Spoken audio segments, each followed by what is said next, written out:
Norma वर्टिकैलिस। Norma वर्टिकैलिस करने से पहले हमें करना है axis of the skull, horizontal axis of the skull. सबसे पहले एक लाइन जो इंफीरियर ऑर्बिटल मार्जिन से लेके superior margin of the external acoustic meatus में पास करती है, इसे हम कहते हैं फ्रैंकफर्ट लाइन। और वो लाइन जो इंफीरियर ऑर्बिटल मार्जिन से लेके mid of the external acoustic meatus तक जाती है, इसे हम कहते हैं रीड बेस लाइन। अब हम देखने लगे हैं कि वो कौन सी बोन्स है जो आती है नॉर्मा वर्टिकैलिस पे। सबसे पहले frontal bone, parietal bone, occipital bone.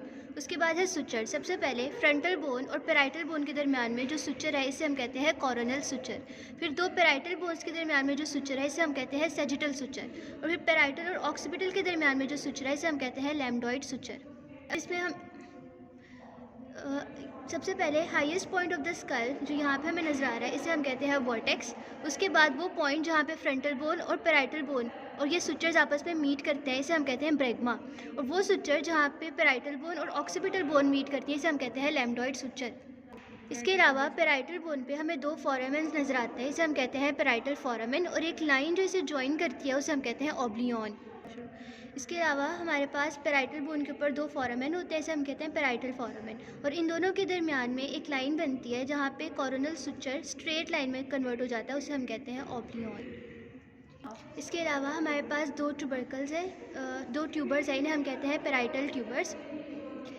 इसके अलावा फ्रंटल बोन में हमारे पास होता है मेटोपिक सुचर, जो अभी हमें नहीं नज़र आ रहा अडल्ट स्कल में, पर ये फीटल लाइफ में प्रेजेंट होता है दोनों के दरमियान मेटोपिक सुचर। इसके अलावा दो फ्रंटनालीज, इंटीरियर फ्रंटनाली और पोस्टीरियर फ्रंटनाली, ये प्रेजेंट होती है फीटल लाइफ में और अर्ली लाइफ में। इन फ्रंटनालीज का ये काम होता है कि gliding movements of the skull में हेल्प करती हैं ड्यूरिंग द डिलीवरी। इसके अलावा अगर हमने प्रेशर चेक करना है, इंट्राक्रीनियल प्रेशर, आमतौर पर ये लो होता है, अगर ये राइज़ कर जाए तो ये राइज़ कर जाती है अपर, जिससे हमें पता चल जाता है कि इंट्राक्रीनियल प्रेशर राइज़ है।